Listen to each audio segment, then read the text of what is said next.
Oi, pessoal, boa noite.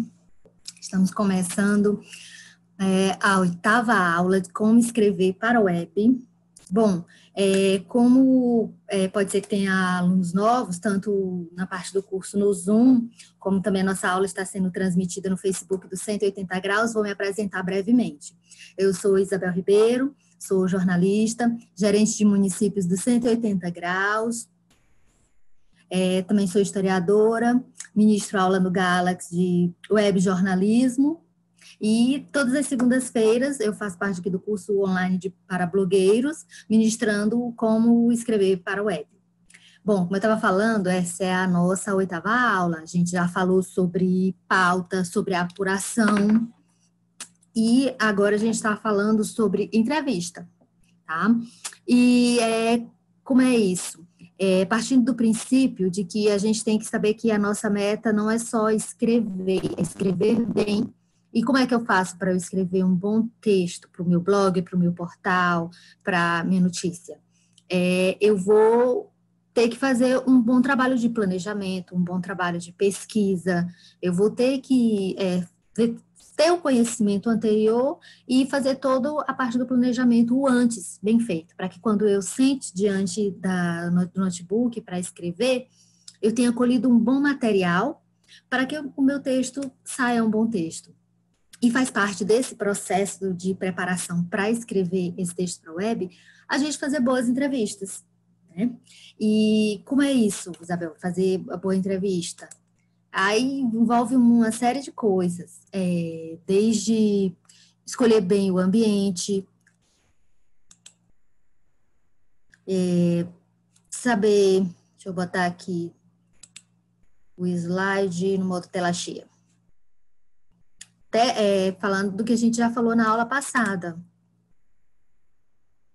A gente está falando sobre entrevista primeiro, sobre o prisma da Thaís Oyama, que ela escreveu o livro A Arte de Entrevistar Bem, tá? É um livro legal, é uma leitura super fácil, super agradável, uma leitura rápida, e a gente está tratando sobre esse prisma do livro da Thaís Oyama. Depois que a gente falar sobre o viés dela, sobre a entrevistar bem, eu pretendo trazer outras autoras para vocês, a Fátima Ali, também a Cleide Floresta, a Lígia Braz Luscas, para falar alguns pontos também sobre a perspectiva de outros autores, tá? Então, o que a Thaís Oyama fala nessa parte inicial do livro, do antes da entrevista? A gente sabe que existem tipos diferentes de entrevista, que tudo depende da nossa meta. O que você quer? É uma entrevista rápida no final de um evento? É só uma fala, uma pincelada sobre aquele assunto? Você quer aproveitar, encontrar a pessoa ali numa solenidade e falar sobre outras coisas? Ou é uma entrevista sentada, num ambiente mais tranquilo, uma entrevista mais demorada, mais aprofundada? Então, de acordo com isso, é que eu vou saber como é que eu vou conduzir para que seja essa entrevista. Importante saber se é uma entrevista de informação, ou seja, se o que interessa é o assunto sobre o qual a pessoa vai falar, ou se esse assunto vai ser a própria pessoa, tá? Tem essa grande diferença. A entrevista de informação, ela pode ser breve, longa, testemunhal, que é quando a pessoa testemunhou alguma coisa e vai te contar, como pode ser aquela entrevista em que a gente procura, por meio de perguntas, mostrar mais quem é o entrevistado. É típico quando eu tenho um novo prefeito na cidade, aí eu vou apresentar quem é o prefeito, qual é o perfil dele. É quando a gente tem um novo ministro, sempre sai as matérias contando quem é ele. Artistas, sai muito perfil com artistas, com famosos, sobre quem é essa pessoa. Tem um áudio vazando, quem tiver aí hoje no comando do Galaxy, silencia para mim, por favor.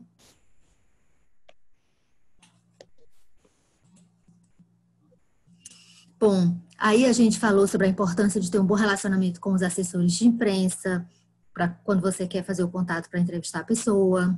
Escolher bem o local onde você vai gravar, não só por uma questão do som, do ruído, do ruído, né, no som da entrevista, mas também porque, de acordo com o seu objetivo, você pode precisar não ser interrompido, ser uma entrevista, né, que não tenha tanta interferência. fazer uma boa pesquisa. Você não pode nunca fazer uma entrevista sem ter pesquisado sobre aquele assunto ou sobre aquela pessoa, né? Dependendo do tema. Aí a gente falou sobre usar o gravador, que é muito importante, tem vários usos. E deixei para essa aula a parte do bloco de notas. Por quê? Porque fazendo parte ainda do antes da entrevista. Para poder terminar essa parte do antes da entrevista, a gente vai falar hoje sobre o durante a entrevista. As várias coisas que a gente tem que ter atenção e como se comportar, algumas dicas, tá? Para algumas situações. Então, nessa parte do antes da entrevista, a gente falou sobre sempre usar o gravador, tanto em entrevistas polêmicas, para ter uma segurança, para ter aquilo registrado, como também para lhe ajuda na fidedignidade do que foi dito pelo seu entrevistado. Você não corre o risco de esquecer. Mas o fato da gente estar gravando liberta a gente também para poder ter aquele contato olho no olho, dar aquela atenção para o entrevistado, aquele feedback de que está atento ao que ele está dizendo. Mas isso não impede que a gente use o bloco de anotações para marcar os pontos principais. Eu gosto de fazer isso. Se não for vídeo, né, que aí não dá para eu ficar fazendo anotações, mas se eu estiver fazendo só áudio, eu gosto de anotar os pontos principais, aquilo que eu acho importante, que eu acho relevante, que eu posso usar no título da nota. Então, é muito útil. Números, alguns nomes mais difíceis, coisas desse tipo, as coisas que eu acho relevante, que eu acho importante, eu registro. Coisas pontuais. Aí depois eu vou procurando no áudio aquele momento para ouvir direitinho com calma para fazer meu texto. Então, sobre o bloco de anotações, ele é útil, mesmo quando a gente está gravando, eu já estava falando para vocês. E ele faz, às vezes, de um backup, no caso de o gravador dar um problema, né? Acontece, tecnologias falha, né? Então, se você tiver anotado os principais princípios, porque não adianta você levar o bloco e você não anotar nada, aí não vai resolver. Falhou o gravador e falhou o seu uso do bloco. Então, partindo do princípio de que você usou o bloco e anotou os pontos principais da entrevista, tá? Então, ele vai ajudar a rememorar a conversa, tá? Se você tiver registrada as melhores frases, às vezes tem uma frase de impacto que a pessoa fala e você pensa, puxa, eu tenho que dar um destaque para isso. Você anota ali aquele ponto principal para puxar na sua memória e você depois pesquisar no áudio direitinho. O lado interno da capa do bloco dá para a gente anotar as perguntas. Eu acho que tem algum bloco por aqui. Tem. Então, é até do meu blog, um evento nosso. A parte interna aqui do bloco, eu posso usar essa parte de cima para botar as perguntas e nessa parte de baixo fazer as anotações, né? Então, dá para a gente, de acordo com você consegue ir fazendo. Eu gosto, às vezes, de imprimir, de deixar um papel aqui com as perguntas. Deixa eu botar o livro da Thaís como se fosse meu papel. Então, eu gosto de ter minhas perguntas aqui e o bloquinho, eu anoto os pontos principais. Eu prefiro assim, para ter me desenrolo melhor, né? Se for assim. Porque o bloquinho eu gosto de fazer, de ir passando e tal, eu posso me perder nas perguntas, então eu gosto de ter elas à parte, né? Então, deixa eu tirar isso aqui do meio. Então, o lado interno do bloco dá para você anotar. E não necessariamente, gente, essas anotações, você vai ter perguntas, podem ser tópicos. Às vezes, o entrevistado fala de tantas coisas, e aí você anota os tópicos que ele abordou para você rememorar e ter aquilo registrado. Como é que você já vai tendo uma ideia de como você pode distribuir o seu texto na hora que for escrever, com base nas suas anotações, né?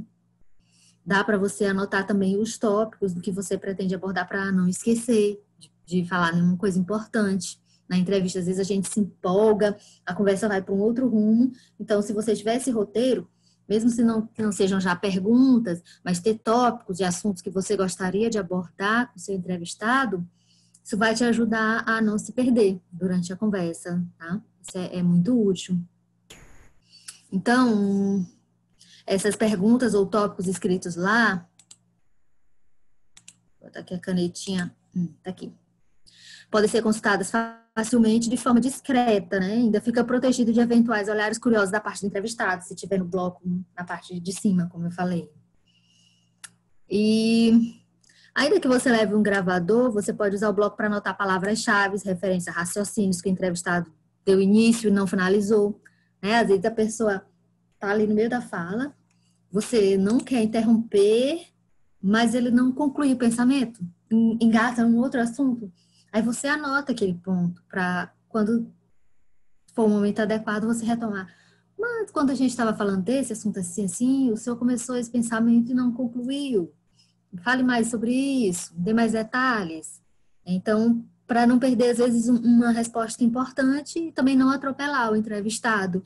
O bloco é útil para a gente anotar esses pontos, e não perder o raciocínio, né? Não perder nenhuma informação importante. Depois, quando você vai ouvir a entrevista lá na redação, aí você, vixe, ele não terminou de falar esse assunto e eu não perguntei, eu não insisti, como é que eu faço? Então, o bloco é útil também para isso, tá? Para a gente retomar raciocínios do entrevistado, alguma coisa que ele não finalizou. É útil com entrevistados dispersos e para evitar também que você mesmo se perca, né? Para você não se perder no assunto. Ainda falando sobre o bloco, o bloquinho, como alguns gostam de chamar, ele serve como um roteiro para orientar na edição da entrevista. Isso me ajuda muito. Especialmente entrevistas longas. Hoje em dia, nem tanto. Hoje em dia eu faço mais entrevistas mais curtas, na maioria de vídeo, mas já fiz entrevistas longas para revista, para jornal. Às vezes algumas saem bem maiores, então se você puder fazer essas anotações, ajuda demais na hora de fazer o seu texto. Você ter aquele roteiro para lhe orientar na hora da edição da entrevista, né? Se você anotar, porque se você não anotar, o bloquinho não serve de nada. Você pode anotar as palavras-chave referentes aos momentos mais importantes da conversa. Isso te ajuda a rememorar. Eu, como me concentro muito ali durante a entrevista, às vezes escapa alguma coisa, então o bloquinho me salva. E tem essa parte importante também, de que os blocos, eles servem como uma forma da gente se comunicar, né? A comunicação não verbal. O bloquinho ajuda nisso também, a gente a mandar uma mensagem para o entrevistado. Como? Aberto ou fechado, em uso ou ocioso, eles servem para sinalizar mensagens para o entrevistado, como ensina o jornalista Sérgio Dávila. Thaís Oyama relata isso no livro, que diante de um entrevistado prolixo, ou que não consegue dizer nada de interessante, ele usa a tática que ele aprendeu com o Hélio Gaspari. Ele para de fazer anotações. Fica só quando ele está fazendo anotações, enquanto tem as coisas interessantes. Quando não tem, a pessoa já fugiu do assunto, que é o interesse para a entrevista. Então, ele sinaliza isso parando de fazer anotações. Então, é um recado. A mensagem implícita é: o senhor não está agradando, trate de ser mais conciso ou de mudar de assunto. Fala ele. Fechar discretamente o bloco é outro gesto recado. Nesse caso, estou satisfeito com a conversa e preciso ir embora. Às vezes a gente está numa entrevista e você já conseguiu o que queria e a pessoa ainda segue falando. E às vezes na correria da redação, quando você está fazendo matérias factuais e aquela correria do dia a dia, já não tem esse tempo todo para a entrevista. Então, quando já deu o assunto, já está bom, fechar o bloquinho é esse sinal de tá ok, a gente pode encerrar a entrevista, preciso ir, né? Ou seja, os blocos falam, né? É uma forma da gente se comunicar. E aí vem um outro assunto, né? Fechando essa parte, né, da importância de gravar a entrevista e de fazer anotações nos bloquinhos, essas anotações para a gente tá acompanhando o assunto, não se perder e ter tópicos para ajudar a gente a lembrar e a delinear o que foi essa entrevista. Aí a gente vai falar de uma outra coisa, que é o dress code, ou seja, o código de vestimenta. Não é que exista um certo ou errado, é que a gente tem que ter em mente qual é a nossa meta, qual é o nosso objetivo quando eu vou fazer uma entrevista. Eu quero que aquele entrevistado me atenda que me receba, que me conceda uma boa entrevista, que não seja uma entrevista igual ele já concedeu para os outros veículos, com a mesmo assunto, as mesmas falas, né? Que isso é alguma coisa de interessante, nova, que eu posso usar na minha matéria e que dê muito acesso para o meu blog, para o meu portal. Né? O que a gente quer é um material que renda, né? Para chamar a nossa audiência, como fala o professor Johnny na sexta-feira, né? Então, a gente quer criar um laço com esse entrevistado. Então, o dress code, ele entra nesse sentido, da gente ter esse cuidado de ter esse relacionamento, até porque muda muito de editoria para editoria, de cidade para cidade. E o que é esse dress code? É vestir-se adequadamente para a entrevista. Isso contribui para ganhar a simpatia do entrevistado. Por exemplo, se não entrevistam políticos ou empresários com jeans detonado, por exemplo, né, tem que, quem faz política tem um visual mais formal. Né? Vestir-se errado, não é? A questão aqui, o certo ou errado, é vestir-se de um modo que cause estranheza no entrevistado e que ele crie uma repulsa a você. É tudo que você não quer. O entrevistado não pode ter uma repulsa a você. Então, não é que o jeans detonado seja errado. Ele só está no contexto errado, nesse momento, tá? Então, o seu modo de vestir, ele não pode criar uma distância entre o entrevistado e você. Na verdade, ao contrário, você tem que buscar proximidade desse entrevistado para que seja uma boa entrevista. Se ele tivesse reticente com você, você já não vai conseguir criar esse vínculo para a sua entrevista e fazer ela render, tá? É nesse sentido. Por bom senso, a Thaís fala, um repórter de política não vai se vestir como um repórter de moda, né? São editorias diferentes, estilos diferentes, pessoas diferentes com as quais você vai ter contato, né? E em se tratando de figurino, tudo que não afugente o seu entrevistado, tá certo. Não é que tem aquele certo ou errado, é que a gente se adequa a quem a gente vai encontrar para manter esse contato e criar essa sintonia, para ter uma boa entrevista, para ter boas fontes. E cada lugar tem seu estilo, né? Os jornalistas de Brasília se vestem diferente dos jornalistas do Rio ou de Teresina, por exemplo. E aí eu até coloquei um lembrete para mim, exemplo, cobertura da Marcha Brasília. Ora, nós mesmos, quando estamos aqui em Teresina, ou quando a gente viaja para o interior, vai fazer as visitas, a gente usa camisa do 180, aquela camisa Força Azul. Às vezes eu uso essa daqui, deixa eu mostrar para vocês, a minha blusa, né, mais manga comprida. Normalmente uso ela, se for evento em ambiente aberto, normalmente eu vou preferir a outra, a Força Azul. Essa daqui eu uso mais quando é ambiente fechado, ar-condicionado, um evento à noite. Então, tem essas considerações. O dress code também tem esses ajustes, porque o nosso calor aqui não permite que a gente ande de terno para todo lugar. A gente não consegue, né? Então, tem essa diferença. Já quando a gente vai para Brasília fazer uma cobertura da marcha, a gente bota um terninho de manhã, às vezes tira quando esquenta um pouco, mas é muito difícil. Normalmente, a gente consegue ficar de terno o dia todo numa boa lá, né? É uma questão também do ambiente que permite, da temperatura da cidade que permite, tá? Então, tem tudo isso, esses ajustes.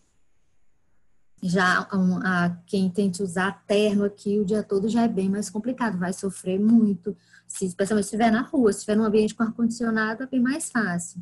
Então, o dress code é todo esse ajuste, tanto a local, ambiente, temperatura, como aos nossos entrevistados, como uma forma de criar uma sintonia com essas pessoas.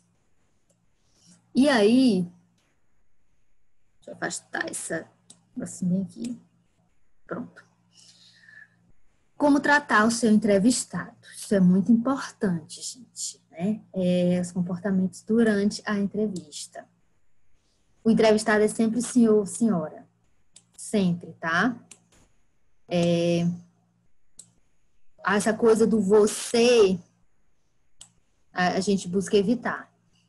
Se o entrevistado pedir para ser chamado de você, ok. Você teve autorização para isso, né? Se você achar também que tem espaço para tratar a pessoa por você, você pergunta. Tem algum problema em chamá-la assim? Tá? Então, o que fica acordado, ok. Caso de pessoas mais jovens, de esportistas, de artistas, tá? Então, o combinado não sai caro, mas na dúvida, senhor, senhora, e essa é a regra. Então, as exceções são poucas. E quando a gente está falando com as pessoas, como é que a gente os trata? Os políticos são sempre pelo cargo, tá? Então, é o cargo que a pessoa está ocupando. E aí tem uma recomendação importante, né? Uma vez ministro, sempre ministro. Não existe ex nada. Aquela coisa ex isso, ex aquilo. Você trata a pessoa pelo cargo atual dela ou pelo mais importante que ela já ocupou, tá? Foi governador e hoje está prefeito. Aí pode chamá-lo de governador, mas no geral vai se chamar de prefeito, que é o cargo atual. Mas vai ter também quem chame de governador, porque é o cargo mais importante que a pessoa já ocupou. Então, tem muito isso. Às vezes, alguns novatos se confundem quando a gente encontra um ex-ministro, chama de ministro, todo mundo chama de pessoa de ministro ali na conversa. Mas quando vai fazer o texto, você vai falar, ou é o ex-ministro, se ele não está ocupando nenhum cargo no momento, ou coloca o cargo que a pessoa está ocupando. É deputado federal, é deputado estadual, é um prefeito. Quando a gente vai fazer a matéria. Quando que a gente usa ex? Matérias de denúncia. Eu falando da cidade e tal. Eu falo que é o ex-prefeito que foi condenado, é o ex-prefeito que está sendo acusado disso, nesse sentido. Mas na conversa ali com a pessoa, no cara a cara, a gente chama pelo cargo atual ou o cargo mais importante que já ocupou, certo? Vamos adiante. Aí, ela dá algumas dicas e quando a gente chega para a entrevista, você não vai chegar ali, né? Feito um robô. Você chega para a entrevista, você tem que quebrar o gelo, tem que dar bom dia, cumprimentar a pessoa, aquela conversa de amenidades, quando a gente chega em um ambiente novo, vai aqueles cumprimentos com a pessoa, fala do tempo, não sei o quê, tem aquele início. Tem algumas pessoas que se demoram mais nessa quebra de gelo e alguns são mais objetivos. Mas sempre tem que ter essa coisa inicial para gerar aquele, né, tirar aquele clima, a robotização e ambas as partes ficarem mais à vontade para começar essa entrevista de forma tranquila, mais relaxada, ou seja, porque a entrevista ela tem que ser uma conversa de cordialidade, de simpatia, então tem que ter uma coisa, joga algumas palavras ali, aquela conversa, joga um pouco de conversa fora para quebrar o gelo, para começar num clima assim de cordialidade, de simpatia, a entrevista. Você pode comentar sobre um quadro, uma foto, um porta-retrato, alguma coisa que tenha no ambiente. Você pode comentar sobre isso, né? Um amigo em comum, falar que teve com fulano de tal, que entrevistou, que viu um evento. Você aceita um café, uma água que lhe oferecem, né? Essa conversa de amenidades para conversa começar num clima assim tranquilo, agradável. É claro que isso a pessoa recebendo você, né, na casa dela, no escritório e tudo mais. Se for você recebendo a pessoa no portal, na empresa, onde for, você vai fazer a mesma coisa também. Você que vai oferecer água, café, tudo vai se adequando. Se você está entrevistando a pessoa na casa dela, aí você comenta sobre o jardim, sobre um quadro, alguma coisa, vê uma coisa de um time, esse tipo de comentário para gerar essa quebra de gelo inicial.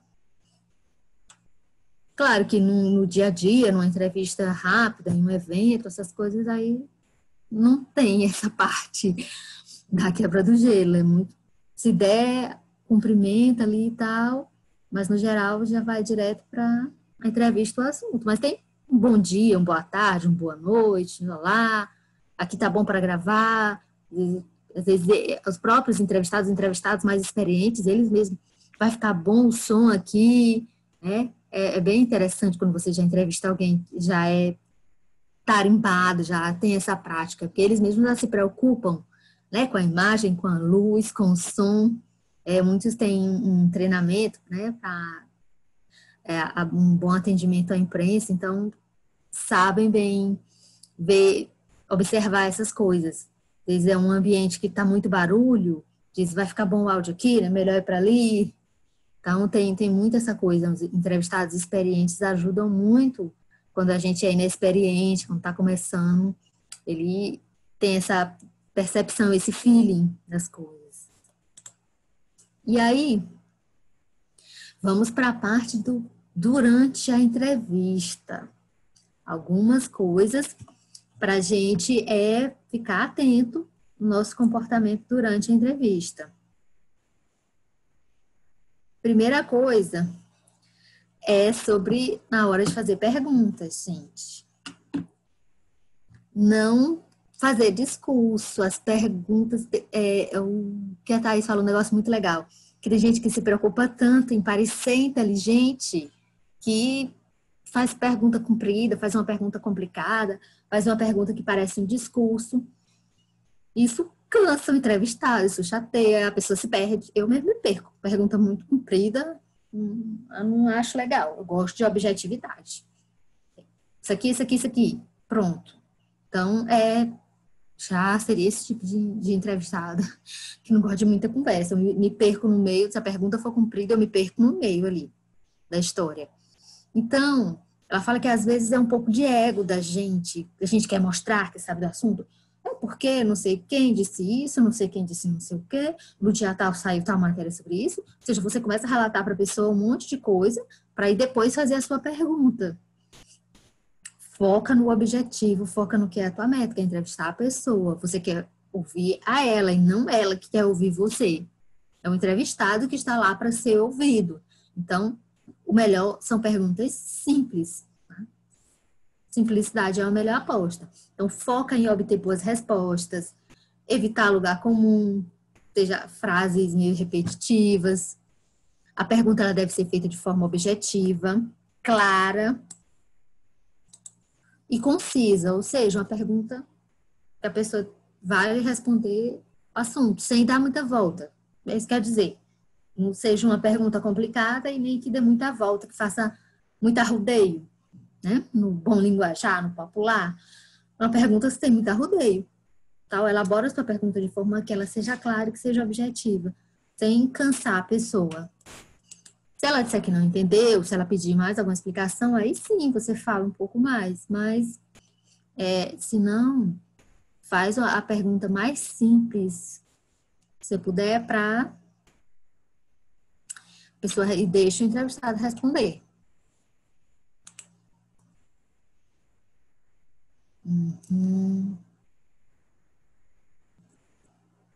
Os riscos das perguntas complicadas e longas. Você perde tempo, corre o risco de desestimular o entrevistado a falar, e ele vai achar que você só quer se exibir e não ouvi-lo. Ego, né, gente? De ego. A gente tem que controlar o ego e saber que tá lá para ouvir a pessoa e não a gente para ser ouvido. Né? Ter essa atenção.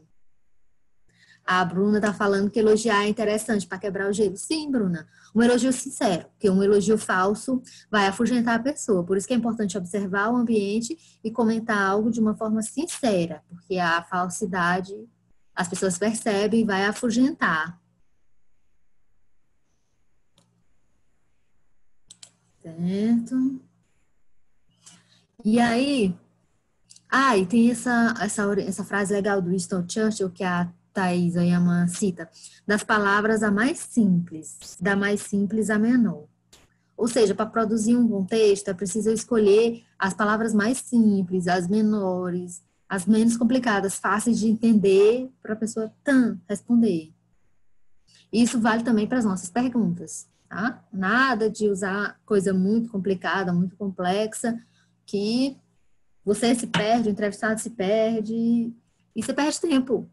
As pessoas não têm esse tempo todo para perder com a conversa, às vezes se cansa.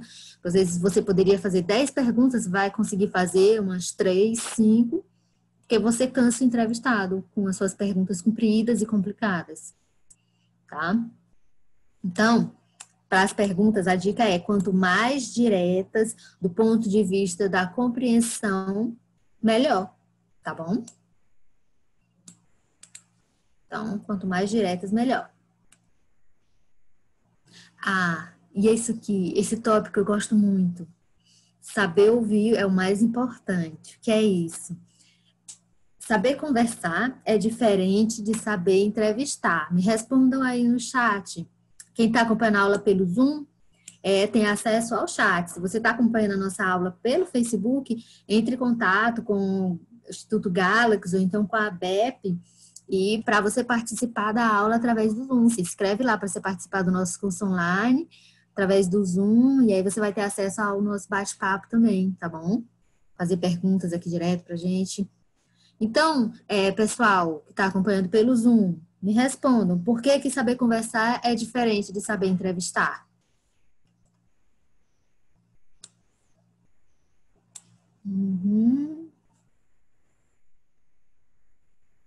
Tem um comentário aí, estava assistindo uma live hoje, foi bem isso que aconteceu. O entrevistador falou tanto antes de perguntar que eu até me perdi. É isso. Fique enfadonho para quem está escutando, seja o entrevistado ou seja o público. Ninguém ia responder. Por que saber conversar é diferente de saber entrevistar?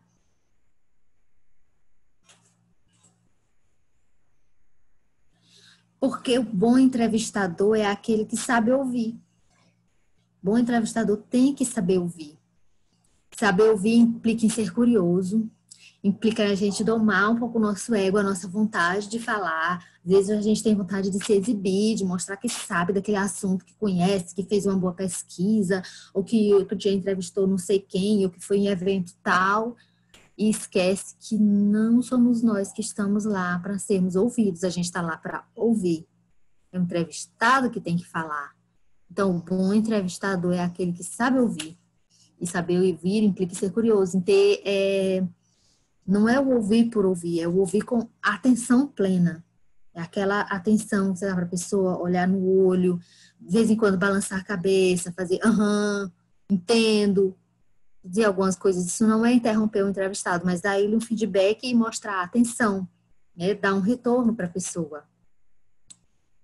É visível quando o entrevistador ele tem curiosidade genuína pelo entrevistado ou pelo assunto. Isso transparece na forma como ele se comporta, reage e fala.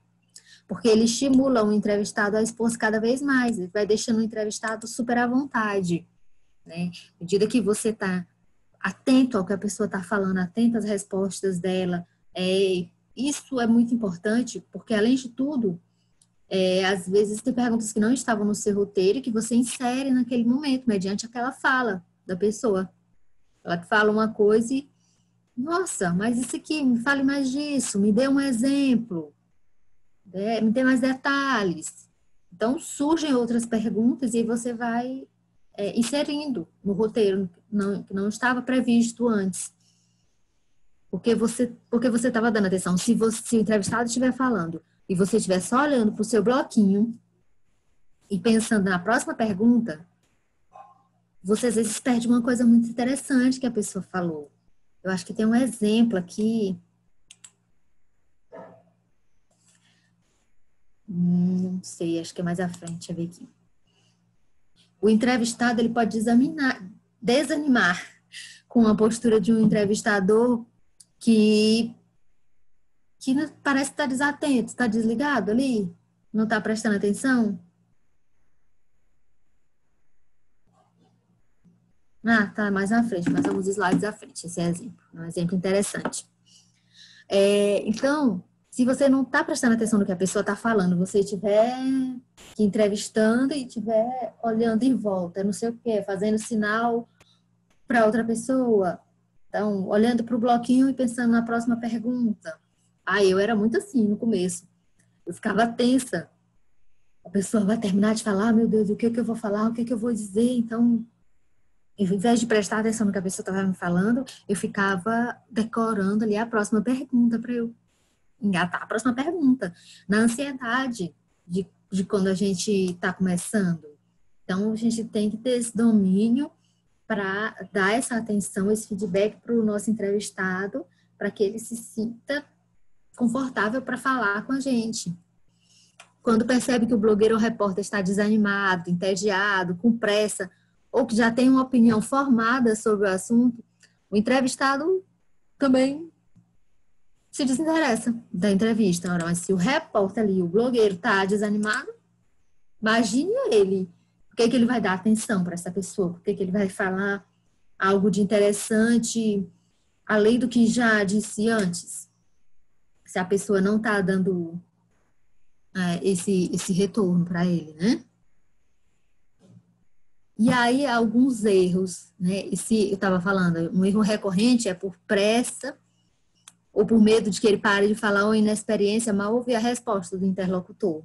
Isso que eu falei que, né, que eu fazia como novata, às vezes mal ouvia a resposta, porque já ficava ansiosa para fazer a próxima e não ouvia nada. Eu ia saber o que a pessoa falou depois, quando estava ouvindo a gravação. Aí, né, não tinha mais como ter um retorno, como fazer outra pergunta para a pessoa.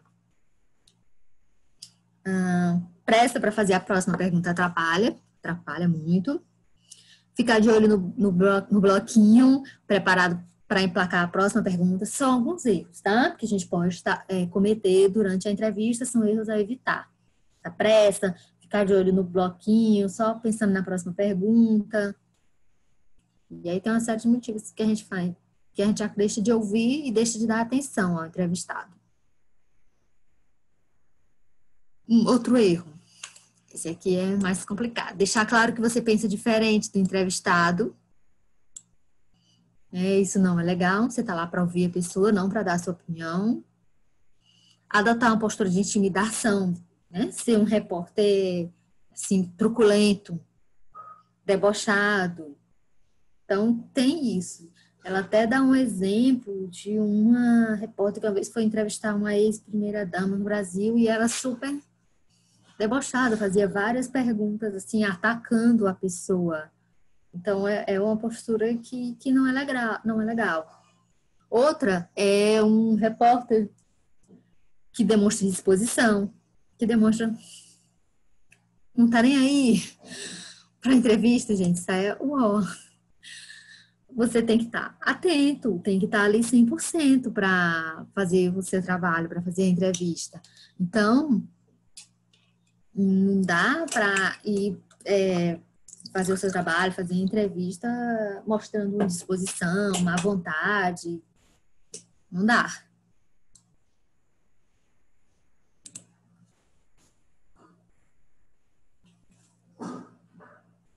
Bastante. Saber ouvir, ainda sobre saber ouvir, Deus, quando você não escuta a resposta, apenas segue para a próxima da lista, pode criar uma situação bizarra e as perguntas ficar sem nexo com a resposta. Ou seja, gente, é aquilo que eu falei de a pessoa está falando e você só pensando na próxima pergunta. Inclusive, ela dá esse exemplo que é muito louco. Olha esse exemplo. A ficção, tá, gente? Esse exemplo que a Thaís Oyama traz no livro. O entrevistado fala, e por causa disso eu fui obrigado a matar a minha mãe que acabei de enterrar no quintal. Aí o blogueiro não escuta, não tá dando atenção plena, ele segue o roteiro e faz a próxima pergunta. Certo. Agora, queria que o senhor falasse do seu novo livro. Tipo isso, gente. Tipo, entendeu? Tipo, essa loucura. Como a pessoa fala, às vezes, uma coisa importante e você, por não estar concentrado, não estar ali 100% presente, deixa passar, deixa aquilo voar. Então, aí depois, quando você estiver lá na redação escutando, você vai ficar, putz, a pessoa falou isso daqui e eu não disse nada e eu não fiz mais perguntas e eu não fui atrás desse assunto. Caramba, e agora? Então, isso. Esse é exemplo do, o quê? Matei minha mãe e acabei de enterrar no quintal. Ah, tá. Agora você pode falar do seu novo livro aí, do novo lançamento, do seu novo trabalho. você perde coisas importantes se você não estiver ouvindo o seu entrevistado atentamente.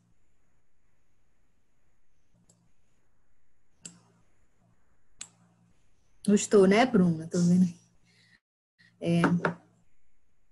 Gisele fez um comentário que era mais ou menos isso que ia falar, que a conversa é a troca de ideias e na entrevista o entrevistador deve instigar o entrevistado a expor a sua opinião sobre o que está sendo colocado. Sim, a gente vai até ver alguns exemplos de como alguns profissionais se comportam em entrevista, tá? Nessa parte aqui do durante mesmo.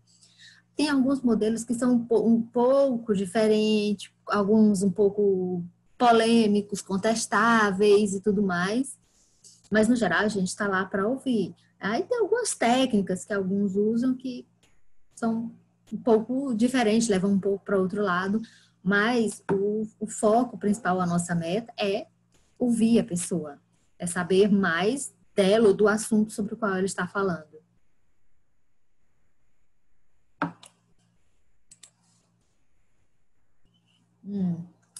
Ela chama de ouvir com propriedade. Eu gosto de chamar de ouvir com atenção plena. Ou seja, se ouvir com propriedade também significa não julgar o entrevistado, ou pelo menos não expressar seu julgamento. Nós, seres humanos, somos muito compelidos a isso, de estar julgando as pessoas a todo momento. A gente está sempre fazendo julgamento, mas numa entrevista isso não cabe. Mesmo que você esteja fazendo um julgamento ali na sua cabeça, não expressar. Você não está ali para isso. Isso aí é um outro momento. Não no momento que você está produzindo uma nota, uma notícia, uma reportagem, uma matéria para o seu blog ou para o seu portal, tá? Além de não ser correto, não é uma boa tática, porque você vai afugentar o seu entrevistado, amigo. Já era. Não vai rolar ali o resto da entrevista. Fica difícil se você estiver afrontando o seu entrevistado, estiver ele dando uma opinião e você discordando. Isso, né, não faz sentido. E contribui para a entrevista ser um fracasso, né? Ao invés de criar uma sintonia, criar uma linha com o seu entrevistado, uma boa troca, você fazer perguntas e ele te responder, você afugenta a pessoa vai querer encerrar a entrevista. Então, calma, guarde seus julgamentos para você, para outro momento, se você quiser falar com essa pessoa, mas no momento que você está ali para uma entrevista, para colher uma informação, você se concentra nisso, guarda sua opinião para outra ocasião. Daniel está me fazendo uma pergunta aqui. É permitido durante a entrevista o entrevistador se emocionar? Daniel, eu não diria é permitido, eu diria assim, acontece. Acontece sim, a gente tem alguns exemplos de entrevistadores que se emocionam. Eu acho que isso vai além do permitido, não está sob o controle da pessoa a emoção. Às vezes a gente faz algumas pautas que causam uma emoção forte e não tem muito o que fazer, não tem como controlar. É só procurar o controlar para seguir, né? Com a reportagem, seguir fazendo ali o seu trabalho, mas não tem muito como controlar quando algum fato é assim, bem forte. Tá? Acho que não dá, não, nem se que seja permitida. Acontece. Simplesmente isso, Daniel, acontece. E aí dá aquela puxada, aquela segurada, se emociona, mas segue a entrevista. Aí, continuando naquela linha do saber ouvir, né? É muito importante na entrevista saber a hora de falar e a hora de calar também. Fecha-se a boca quando o entrevistado começa a falar. Ou seja, é a coisa do não interromper. Ou seja, parece simples, mas a gente atropela muito o entrevistado. Ui.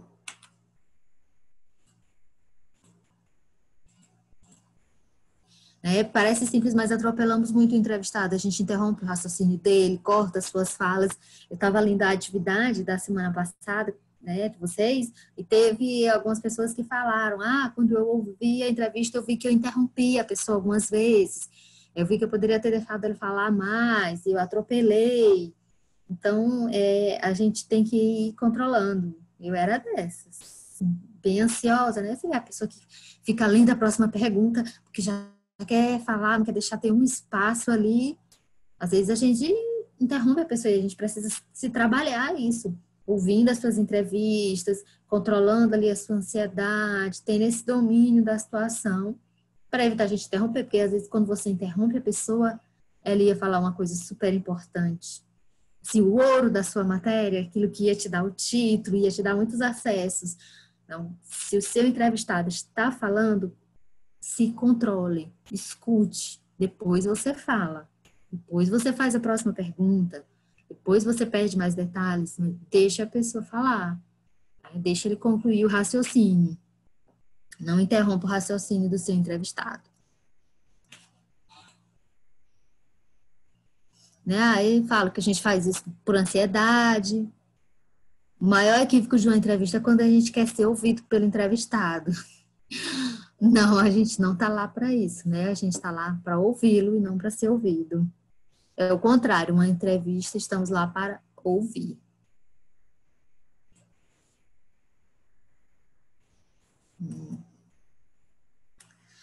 Um bom entrevistador. Para ser um bom entrevistador, é preciso ser um bom ouvinte, controlar o próprio ego. Como é isso? É esquecer quem é você, o que você sabe, o que você pensa sobre o assunto. Isso que eu estava falando, da gente querer dar opinião. O meu entrevistado está me contando sobre uma experiência, uma viagem internacional que ele fez.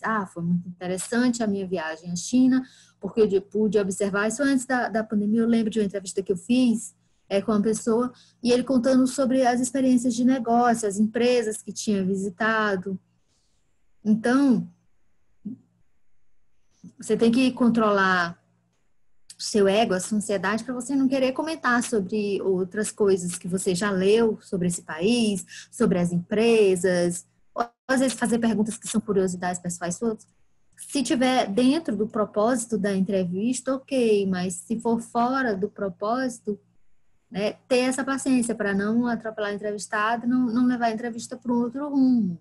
Né? Você tem que esquecer quem você é, o que sabe, o que pensa sobre aquele assunto, porque você está lá para ouvir o viés do entrevistado, o ponto de vista dele, tá? Então, não se perder. Durante a entrevista, o centro é quem está sendo entrevistado, não você.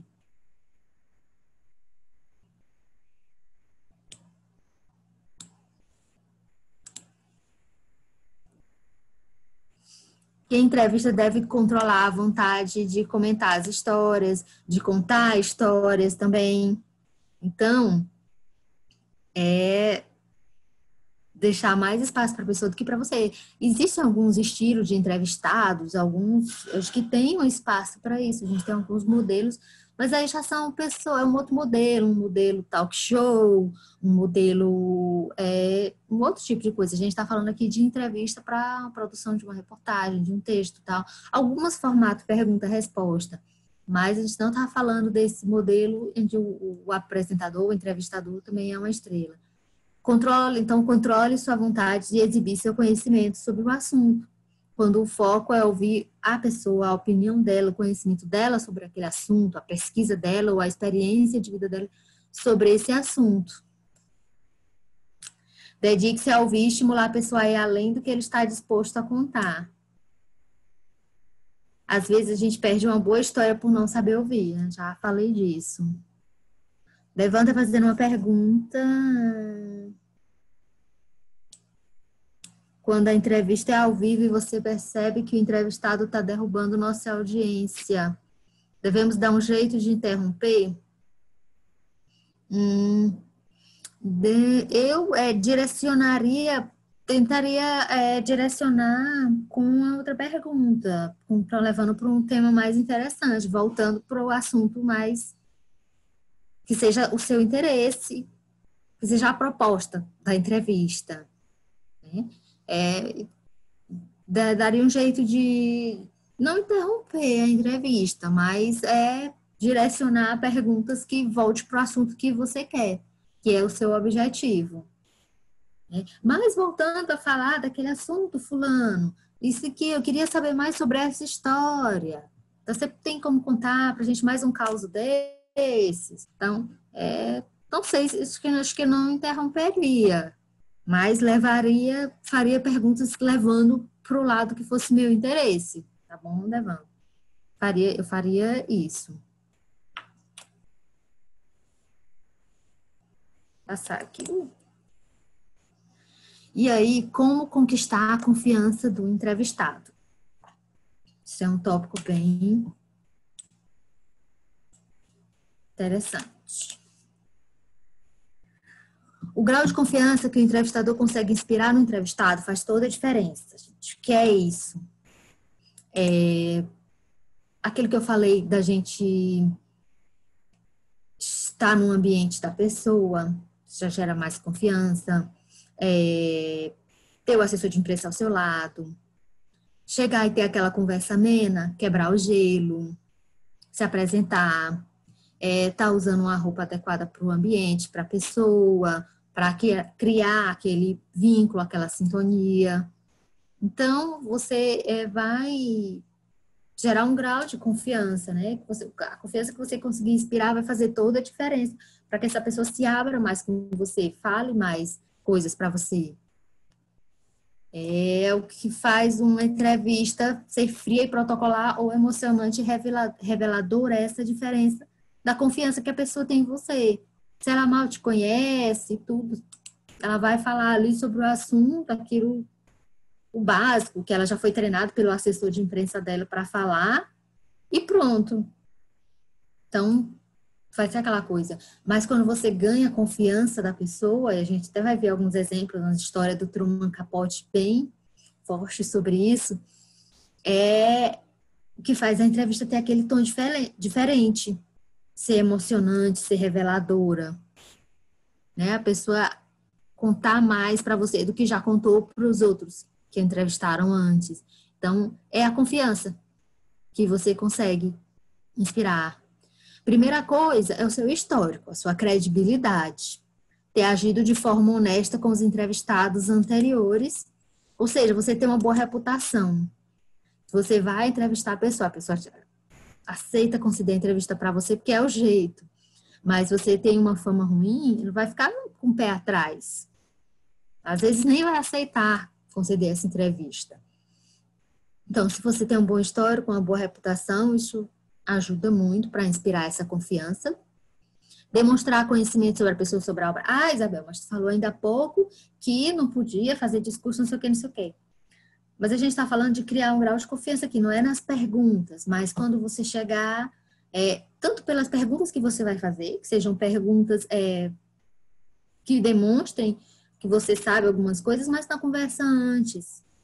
Então, quando você mostra que, tipo, lembra um exemplo que eu dei na aula passada, do cara que foi entrevistar um jornalista, Ednei Silvestre, e era sobre o livro que ele estava lançando, Histórias em Nova York, não vou lembrar agora o nome do livro direito, mas o cara pediu para ele falar sobre o guia turístico, ou seja, ele não tinha nem olhado o título do livro, o nome do livro, ele não tinha lido o livro, não tinha olhado o nome do livro, não fazia a menor ideia sobre o que o Ednei Silvestre tinha escrito. Então, quebra a confiança total, a pessoa fica ali, pô, esse cara não estudou nada para me entrevistar, vai me fazer só pergunta banal aqui.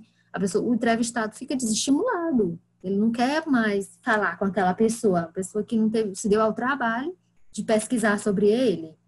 Né? Então, demonstrar o mínimo conhecimento sobre a pessoa, sobre sua obra, vai ajudar a gerar essa confiança, conquistar a confiança do entrevistado para que ele fale com você. Demonstrar genuína curiosidade de ouvir o que a pessoa tem a dizer. Ou seja, mostrar que você está interessado mesmo naquele assunto, que você se importa. Então, não que você fez a pergunta ali e fica prestando atenção, olhando para o bloco, olhando para o relógio. Não, você está ali 100% na atenção, dando atenção ao que a pessoa está te respondendo, falando, mostrar que você está prestando atenção, que você quer entender, que você quer ouvir aquela história que ela tem para te contar. Então, é a genuína, uma curiosidade bem genuína. Ser sincero ajuda muito, né? Se você não é sincero, a confiança pode ruir no meio da entrevista. Por exemplo, se ele perceber que você não entendeu alguma coisa e você ficou calado. Gente, as pessoas percebem que às vezes a gente não entendeu alguma coisa, ou que entendeu, ou que tem mais uma pergunta para fazer. Por quê que o seu entrevistado vai perder a confiança em você? Porque ele vai ficar com dúvidas sobre como é que vai ser o rumo dessa entrevista se você não entendeu alguma coisa e optou por disfarçar, ao invés de pedir uma explicação, de fazer uma nova pergunta. Então, você não entendeu algo que ele disse, aí ficou pensando, não, depois eu pergunto para alguém, não, depois eu pergunto para o assessor, ou eu pesquiso na internet, ou ficou com vergonha de dizer que não entendeu. As pessoas percebem isso na gente, as pessoas leem umas às outras e elas percebem. Então, seja sincero, seja transparente. Se você não entendeu alguma coisa, pergunte. Toda dúvida tem que ser esclarecida. Você não vai conseguir fazer um bom texto para o seu blog, para o seu portal, se você tiver com dúvida, se você não tiver entendido alguma coisa. Como é que você vai fazer com isso que você está na dúvida? Vai dar informação errada? Vai cortar? Fazer de conta que aquele tópico ali não existe, aquele assunto não existe? Não tá. Então, tem que esclarecer todas as dúvidas. Tem que perguntar. Até coisas simples, como ele fala o nome de um povoado. Mas como é que escreve o nome desse povoado? Fica a quantos quilômetros da sede do município? Esse tipo de coisa, gente. Esclarecer tudo, não ficar com nenhuma pendência. Isso faz parte do relacionamento de confiança entrevistado e entrevistador, né? Não deixar nada passar batido. Pedir explicações vai deixar o seu entrevistado mais seguro, né? Caso contrário, ele vai ficar com receio pelo resultado da conversa, porque ele vai ficar, que texto que esse menino, essa menina vai escrever, se está com dúvida, né? Então, isso não é bom. Aí, ela dá uma dica. A Thaís Oyama, já falei para vocês no começo, né? Esse material é do livro Arte de Entrevistar Bem, da Thaís Oyama. Ela traz uma dica, uma sugestão, que em algum momento da entrevista você resumiu o que ele, o entrevistado, acabou de dizer, usando inclusive as próprias palavras dele, palavras literais. Ela explica: para entrevistados aflitos, inseguros ou ansiosos, ouvir as próprias palavras e certificar-se de que elas estão colocadas nos lugares certos é altamente tranquilizador, ou seja, você mostra que entendeu, que está prestando atenção e tranquiliza o seu entrevistado, tá? De que você está atento ao que ele está dizendo, de que você está entendendo, né? A pessoa fica mais tranquila de que vai ser um bom texto, de que vai ser um texto fidedigno às informações que ele está passando para você. Mostra que ele pode confiar em você, que você vai fazer um texto que você está acompanhando o raciocínio, entendendo o que ele está te passando. Então, isso cria um elo de confiança com o seu entrevistado.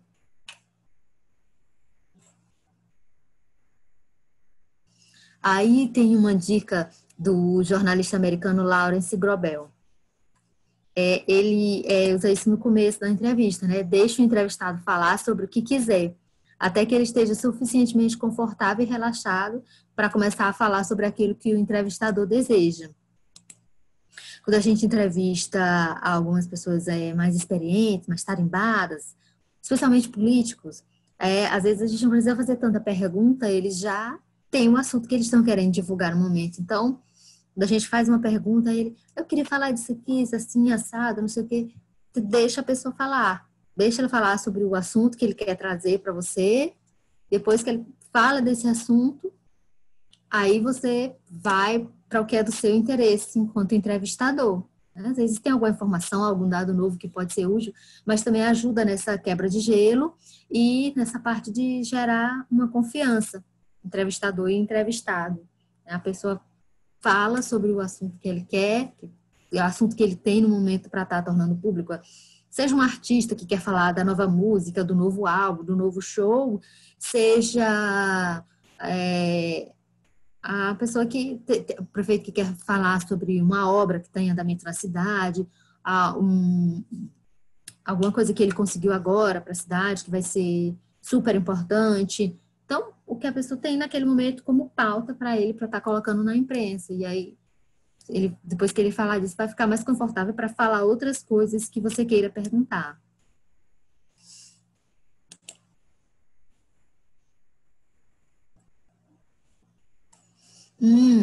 Isso aqui que eu estava falando para vocês, do que eu ia falar do exemplo do Truman Capote, que é George Davis, é um famoso editor de revistas femininas da década de 1950. Ele tinha uma técnica bastante heterodoxa e discutível. E o Truman Capote ficou famoso por usar essa técnica. Já falei para vocês do Truman Capote quando eu falei de New Journalism, da não entrevista, quando eu falei do Gay Talese.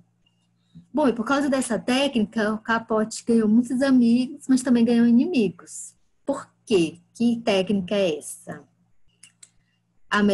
O Davis disse, e o Truman Capote começou a aplicar isso. A melhor maneira de se conhecer um segredo é revelar outro, ainda que ele pertença a outra pessoa. Algo bem complicado, bem controverso. Ele aplicava essa técnica para ganhar a confiança do entrevistado e fazê-lo falar mais. Deixa eu ver se eu botei mais alguma coisa aqui. Botei. Truman Capote usou essa técnica ao sucesso em várias ocasiões, e uma delas foi quando ele fez o perfil do ator Marlon Brando para a revista New Yorker. Essa entrevista, esse perfil que ele fez do ator Marlon Brando, foi considerado histórico e memorável por causa das confissões que continha. Já sabem aqui no livro para mostrar para vocês. Foi uma entrevista que aconteceu num quarto de hotel em Tóquio. O Marlon Brando estava gravando um filme lá. O Truman Capote foi lá para entrevistar o Marlon Brando. Foi a primeira vez que o Capote entrevistou o ator e conseguiu arrancar confissões dele que nunca tinha saído em nenhum outro lugar, nunca nenhum outro jornalista tinha conseguido. E ele conseguiu isso aplicando essa técnica do Davis. Voltando aqui à página, a melhor maneira de se conhecer um segredo é revelar outro, ainda que ele pertença a outra pessoa. Vocês já entenderam, né? Que é uma coisa bem complicada, é controversa e é polêmico. E aí, deixa eu ver bem aqui. Ele entrou no quarto do hotel às 19 horas e saiu de lá 00:30, com essa entrevista que foi considerada sensacional. Marlon Brando revelou coisas que nunca tinha revelado para mais ninguém. O que foi que o Truman Capote fez? Usou essa técnica dos segredos. O que foi que o Capote falou sobre isso? Ele disse que o segredo da arte de entrevistar... Deixa eu ver se eu botei na página seguinte. Botei. O segredo da arte de entrevistar, e é mesmo a arte, é fazer com que a pessoa pense que é ela quem está entrevistando. A gente fala de si e lentamente vai tecendo a teia para que o outro fale e conte tudo a seu respeito. Ou seja, o Capote contou histórias dele, coisas da infância, e foi achando espaço no Marlon Brando. O que o Marlon Brando disse sobre essa entrevista? Ele falou sobre isso. Ele disse assim, que o Capote usou muito a frase eu também sofri isso, porque o Marlon Brando contou algumas histórias sobre a mãe, que a mãe sofria de alcoolismo e tudo mais, e o Capote tinha esse problema também na família, de alcoolismo, então usou muito essa frase, eu também sofri isso. O Marlon Brando disse mais, disse assim, aquele pequeno canalha passou a metade da noite me contando seus problemas. O Capote para o Marlon Brando. Aí o Marlon Brando diz, achei que o mínimo que eu poderia fazer era contar-lhe os meus. Ou seja, ele usou a técnica do segredo. O Capote contou coisas da vida pessoal para o Marlon Brando, e o Marlon Brando acabou se abrindo para ele, contando várias coisas, né? E a entrevista foi, assim, um marco, né? Foi considerado um perfil histórico dele. Ou seja, não é uma tática para qualquer um e nem para qualquer ocasião, né? É bem controversa. Essa é a exata palavra. É uma técnica bem controversa, mas funciona. E não é para qualquer um, né? A gente está falando aqui do Truman Capote. Não é qualquer um. Ah, até tinha colocado aqui a frase. Aquele pequeno canalha passou metade da noite me contando seus problemas. Achei que o mínimo que eu poderia fazer era contar-lhe os meus. Eu já li para vocês. Então, é uma técnica bem controversa. Isso, é claro, não é uma coisa que seja usado no nosso dia a dia de jornalismo factual, que a gente está falando sobre um evento, sobre uma obra, sobre uma realização, é sobre eleições, é um acidente, é polícia, é um show, é uma festa de aniversário, um festejo, essas coisas factuais. Aqui, no caso, era uma entrevista tipo perfil de um ator mundialmente famoso, e ele queria saber muito mais sobre a pessoa. Há controvérsia sobre a técnica, sobre o jeito? Sim, há muita. Né? Por isso que eu digo, não é para qualquer um. Né? Mas era Truman Capote, que é famoso isso por seus textos diferentes, né? Não é à toa que ele é precursor de um estilo. Ah, eu adoro essa parte aqui. Diante de uma revelação bombástica, faça cara de paisagem. Que é isso? É fingir que não é nada demais. É quando você consegue gerar essa confiança no seu entrevistado e ele te conta uma coisa, ou várias, mas algo assim bombástico.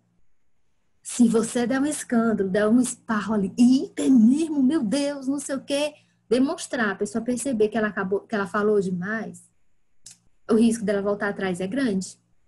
Então, se ela perceber que, se o entrevistado perceber que falou além da conta, ele pode voltar atrás, ele pode reformular a frase, pode pedir para você não publicar nada, uma série de coisas, né? Então, quando a pessoa às vezes te conta uma coisa que ele não percebe que te contou um grande segredo, você nem respira, não respira fundo não, para não dar, só faz de conta de que ele não te disse nada demais. Aí depois você vai checar aquilo ali, vai ver com outras fontes, com outras pessoas, mas às vezes a gente escuta umas histórias assim que você nem acredita que a pessoa está te contando aquilo. Aí você tem que controlar, fazer que tá tudo bem, tudo normal.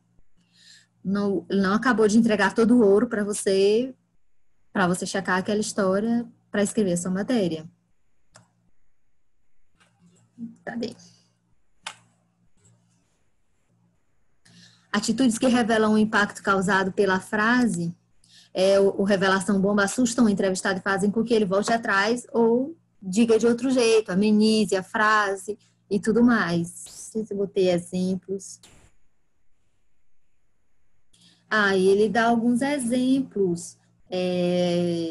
A Thaís Oyama dá uns exemplos de alguns jornalistas, por exemplo, jornalista de política, que uma vez, no meio de uma reunião de políticos, descobriu que o ex-presidente Itamar Franco grampeava os assessores. Então, ele só se abanou, assim, está quente hoje, né? Ele acabava de descobrir que o ex-presidente grampeava todos os assessores, escutava todas as conversas e se fez de doido, né? Se fez. Saindo de lá, ele foi checar aquela história, construir toda a narrativa, entrevistas, conseguir informações, dados, para fazer aquela matéria, com base na informação que tinha ouvido numa reunião de confraternização. Ou seja, se ele tivesse feito um impacto de que, meu Deus, é isso mesmo, não sei o quê, o pessoal teria voltado atrás, teria pedido para ele não publicar a notícia, não sei o quê, teriam feito o assunto morrer ali, aí ele não ia conseguir investigar nada, não ia conseguir as informações. Então, quando tem uma informação muito interessante, às vezes você tem que controlar a vontade de gritar e de dar pulos por aquela informação maravilhosa. Inclusive, além desse exemplo de política, tem uma outra. Uma entrevista que foi em março de 1966. Deixa eu ver o que tem aqui na próxima. Da jornalista Maureen Cleave com John Lennon. Ele falou assim: o cristianismo vai desaparecer.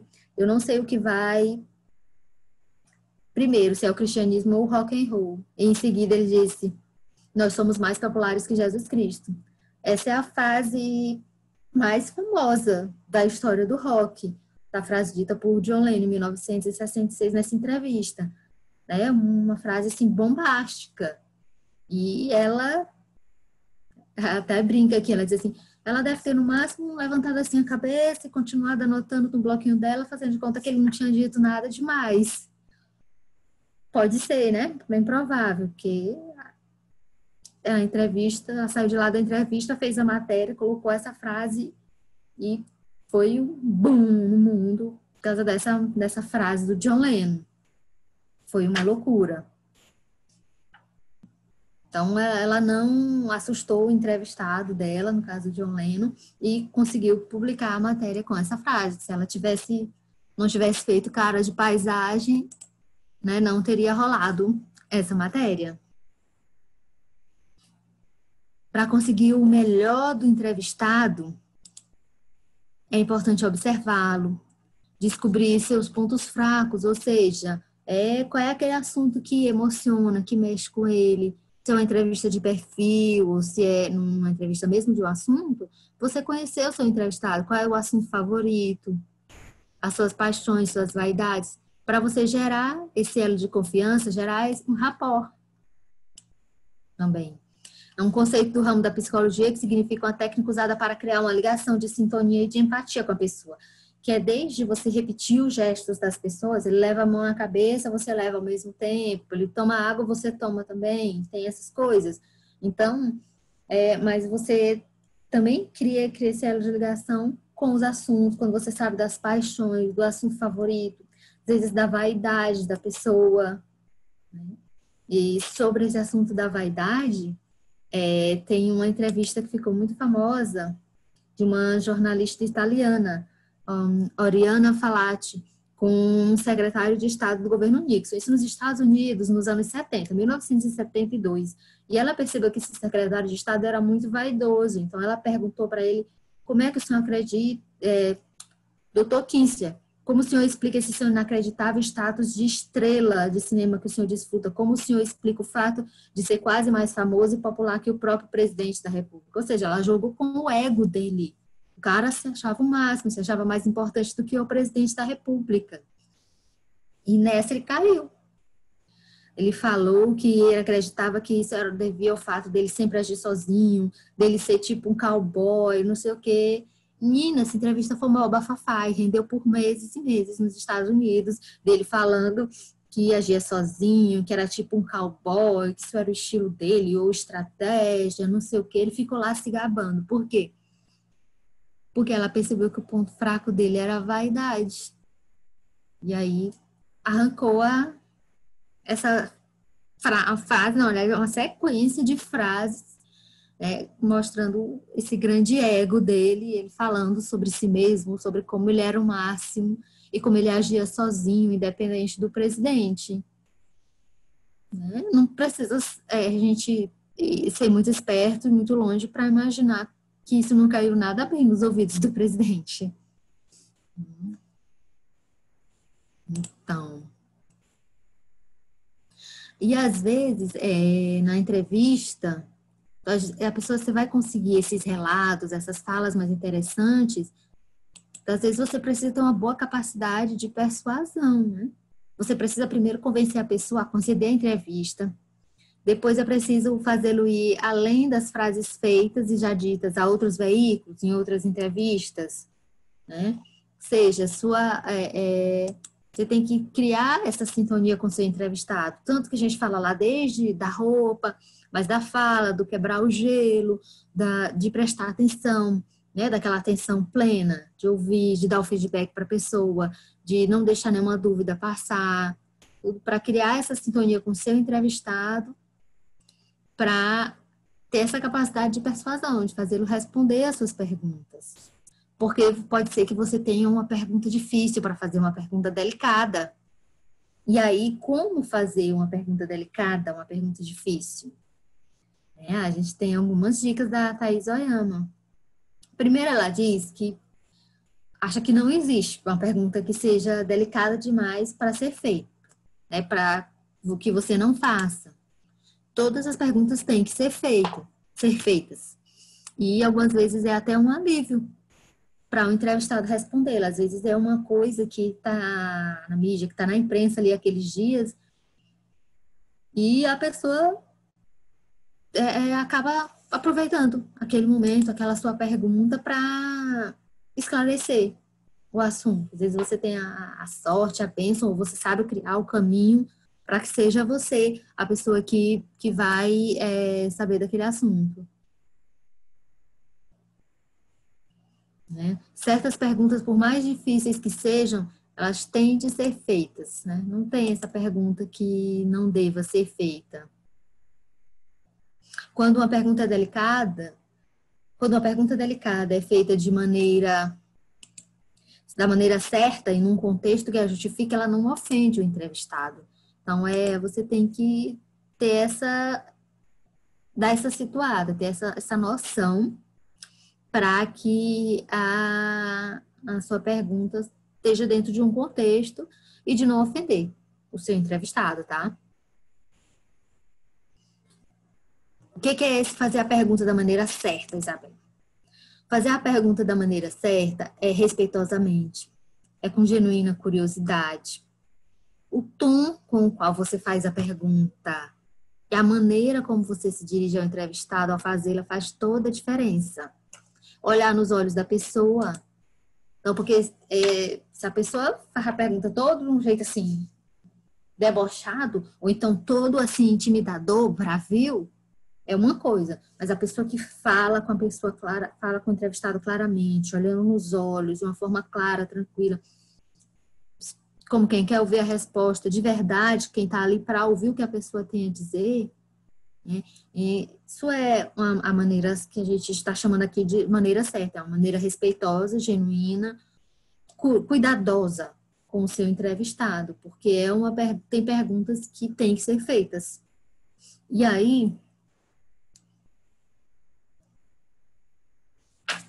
tem um exemplo muito importante, que é o exemplo da famosa entrevista à Veja do Pedro Collor de Mello, em 1991. Era o irmão do presidente da República na época, Fernando Collor de Mello, que acabou impeachmentado por causa dessas denúncias do seu irmão. O Pedro Collor de Mello começou a fazer umas denúncias sobre o empresário PC Farias, Paulo César Farias, e a família começou a dar pressão para que ele parasse de falar. A mãe dele chegou a deserdá-lo e declarou publicamente que ele estava psicologicamente abalado, perturbado, psicologicamente perturbado. E aí, em vez de se calar, ele resolveu falar mesmo. E aí ele resolveu conceder uma entrevista à Veja. Então, qual foi a primeira pergunta que os jornalistas Luiz Costa Pinto e Eduardo Oineg fizeram para ele? Foi: senhor Pedro Collor de Mello, o senhor é louco? Então, eles fizeram essa pergunta dentro de um contexto, sem nenhum deboche, com uma curiosidade genuína e um esclarecimento que era necessário. Então, ele respondeu que não. Em seguida, eles perguntaram se ele já tinha passado por algum tratamento psicológico, psiquiátrico, alguma coisa assim. Ao que ele respondeu também que não. E aí, seguiu-se a entrevista, seguiu-se a conversa. Por quê? Ele estava num contexto desacreditado pela família, deserdado, e com a mãe dizendo publicamente que ele estava perturbado. Então, era uma pergunta importante e necessária a se fazer. Era uma pergunta delicada? Sim. Mas era uma pergunta que tinha que ser feita.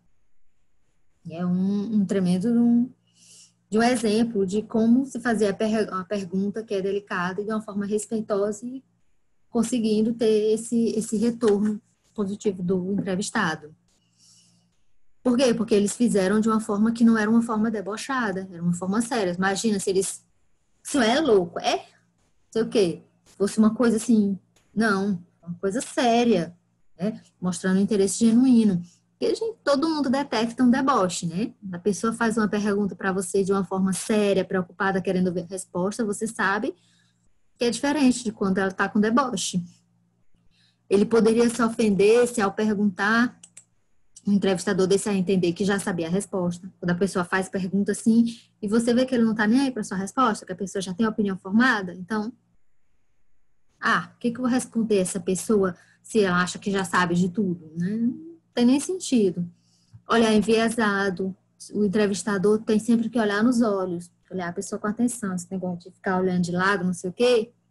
Não, tem que ser olhar nos olhos. E sem provocação, de forma que a pergunta não pareça uma provocação.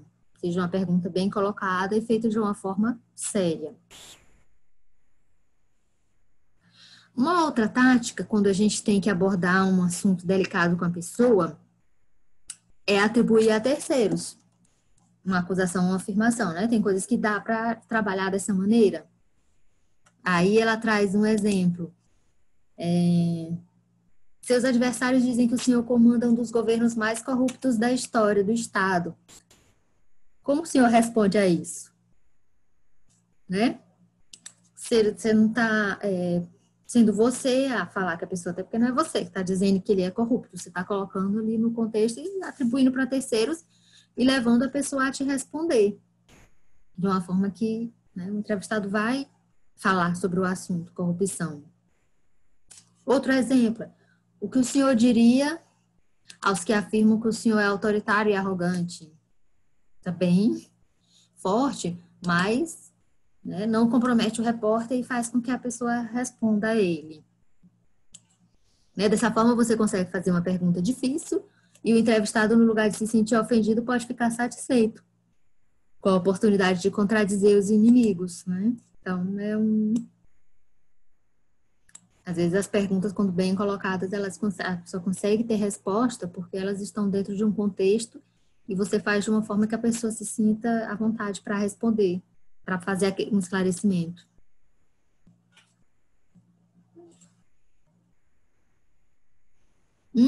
Essa tática aqui também é muito interessante. Eu particularmente gosto dessa.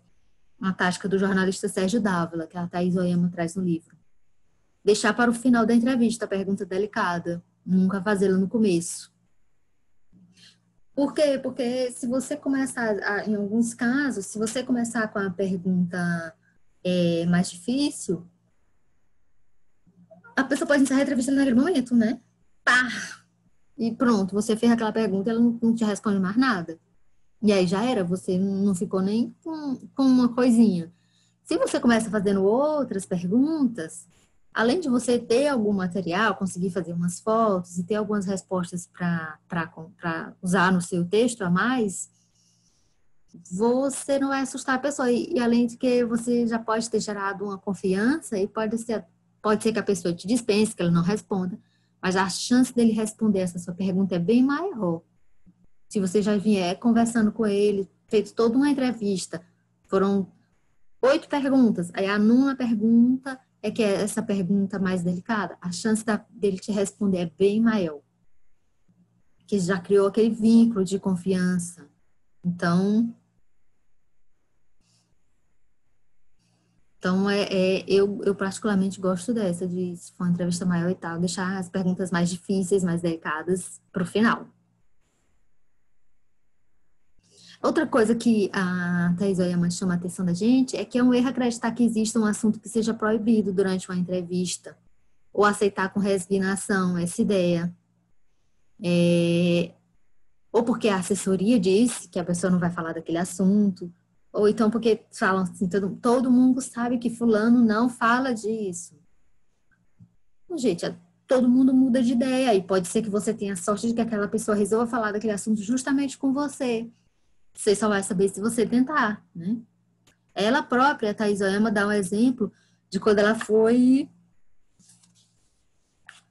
entrevistar a rainha Silvia da Suécia para Veja no ano 2000. E tinha um assunto que era tabu. Que o editor dela pediu para ela falar. A rainha estava lançando um projeto social. Esse era o mote da entrevista. Só que ele queria era mostrar o lado pessoal, o lado humano da rainha. Ele disse: olha, eu quero mais é o lado humano dela. E aí, quando ela chega lá, a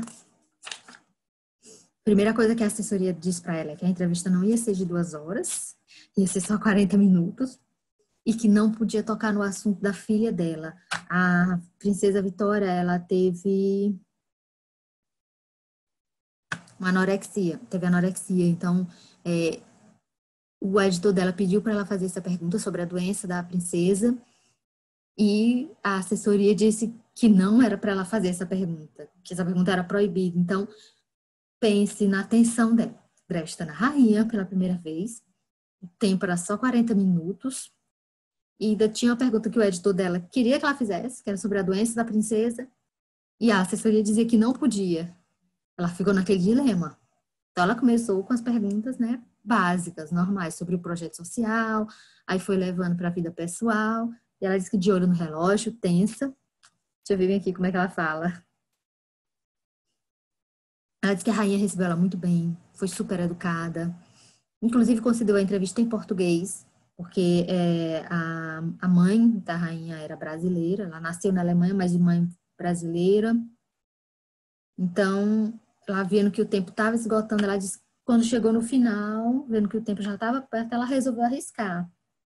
Quando já havia gasto metade do meu tempo regulamentar, eu resolvi arriscar.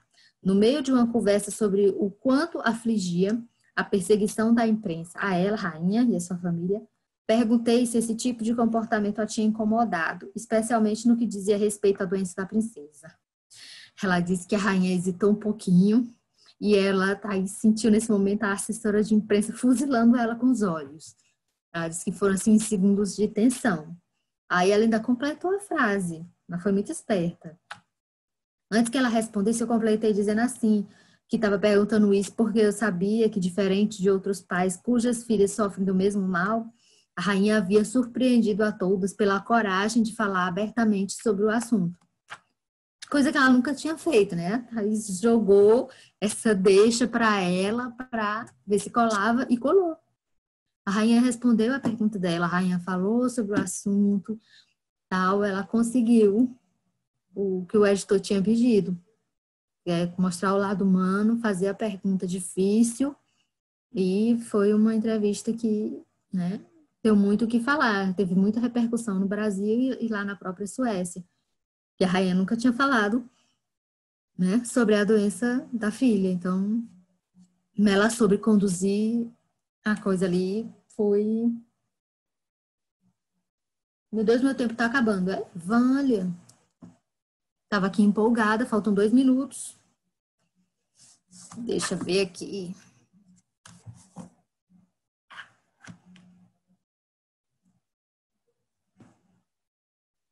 Eu tenho muita coisa para falar para vocês. Eu vou passar a atividade, então, já que só faltam 2 minutos. Vou deixar essa parte para a próxima aula. Faltava pouco. Eu vou passar a atividade para a próxima aula, tá? Pessoal que está acompanhando pelo Facebook, procurem o Galaxy, @GalaxyPI ou @ABEPI, ABEPI, para se inscrever e participar do curso online para blogueiros. Temos aulas de segunda a sexta, as segundas é sempre comigo, como escrever para o web. Cada dia tem um assunto diferente, tá? No dia da semana. E o pessoal está participando pelo Zoom, os tutorados.